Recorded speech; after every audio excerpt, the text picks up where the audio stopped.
Alright guys, today we're talking about why mid-drive motors might be the better choice over hub motors. This is a follow-up to my previous video on why hub motors are better. So this is the other side of the coin, as I promised. Because each system, hub motors, mid-drives, have their own sets of pros and cons. Disclaimer, I think overall for most people, most bikes, a hub motor is the better choice, but there are some applications where a mid-drive motor truly is the best choice. And that's what we're discussing today. And I do want to quickly mention that today we are rocking the P51 with my newly installed BMX handlebars. Huge improvement.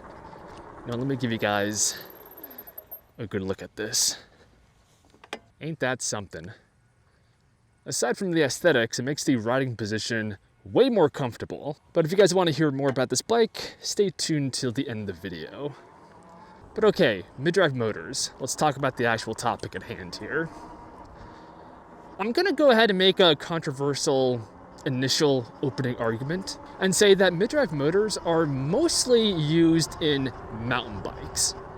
There's a whole niche called eMTB, electric mountain bikes. This market is full of very high-end, name brand bikes that have electrical components. And they all are mid-drives. And if you really think about it, there's a couple of key reasons why mountain bikes and mid-drives go so well together. The first one is the fact that mountain bikes are designed to be in very rugged environments. So this includes very steep hill climbing. And this is one of the massive advantages of mid-drive motors because they use the drivetrain of your bike. You could change the gears and really benefit from a higher or lower gear ratio. So if you're on a mountain bike trail, constantly going up and down, changing the terrain, you can see how having gears is a huge advantage. Along that same line of reasoning, the weight distribution is also important in this scenario. So when you have a hub motor, it tends to make the bike very heavy in the back. I guess you can call it tail heavy. For basic road riding, that's really not an issue. But if you're doing very agile movements, especially jumping, those are situations that the evenness of the weight distribution of the bike is much more important. And mid-drives, being that the motor is right in the middle of the bike, helps to achieve a better distribution. And there's another aspect to all this. Mountain biking is a sport. People do it for exercise, fun, and mid-drive motors are usually much more pleasant and natural feeling to pedal. Hub motors, especially if you have a cadence-based pedal assist sensor, the pedaling can feel very weird, disconnected, unnatural, and if you're a mountain biker, especially a hardcore mountain biker, you want the pedaling to feel very natural. You just want a little bit of electronical assist. Okay, so those are most of the applications and features that make a mid-drive superior to a hub motor. But the reason why I'm still generally a fan of hub motors is because these are all very specialized advantages. Most people that buy electric bikes are not hardcore mountain bike enthusiasts that on the weekends they take their $6,000 eMTB, put it in the back of their Porsche, and drive it to the trail and then back.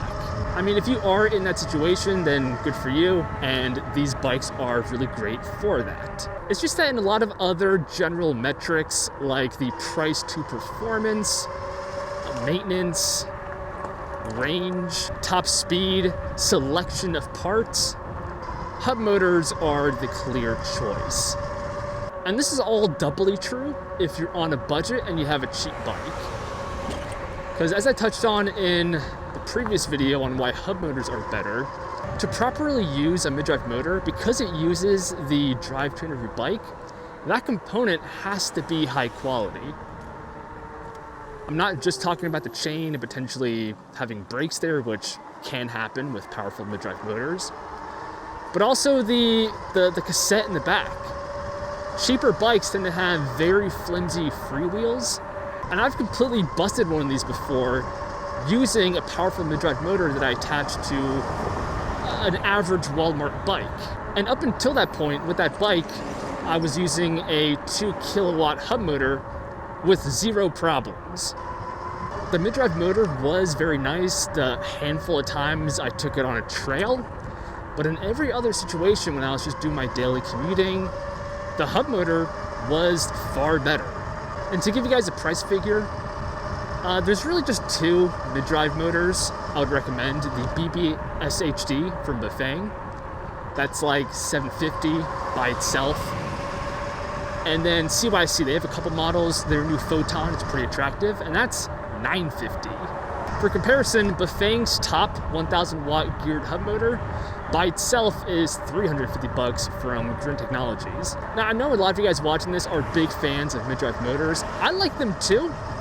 It's just that if you're being realistic, they are more specialized of a device than hub motors, so they're just not as applicable to a wide audience. They're really best for enthusiasts that love messing around with this kind of stuff and hardcore mountain bikers. Now, with that said, I do fall into one of these categories, the enthusiast category.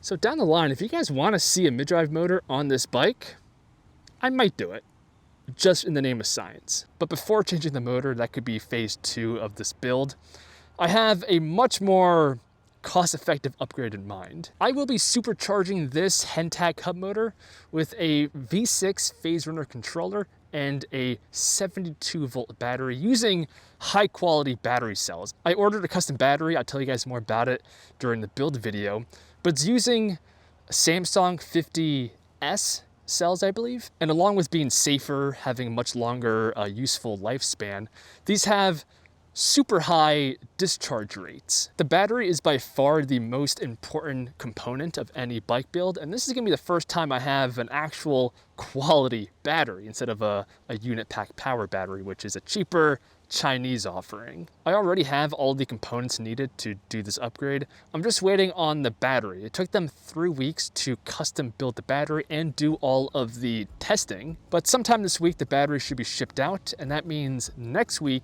I'll be able to record and hopefully upload ASAP the 72 volt conversion process of this bike. I'm super excited for this. Hopefully it works. There's no guarantee. I am the first person, as far as I know, to ever do this conversion on the P51. So fingers crossed. And if you guys want to see this, as well as all the follow-up content I'll be producing with it, make sure you subscribe to the channel. That's it for this one, and I'll see you guys in the next one.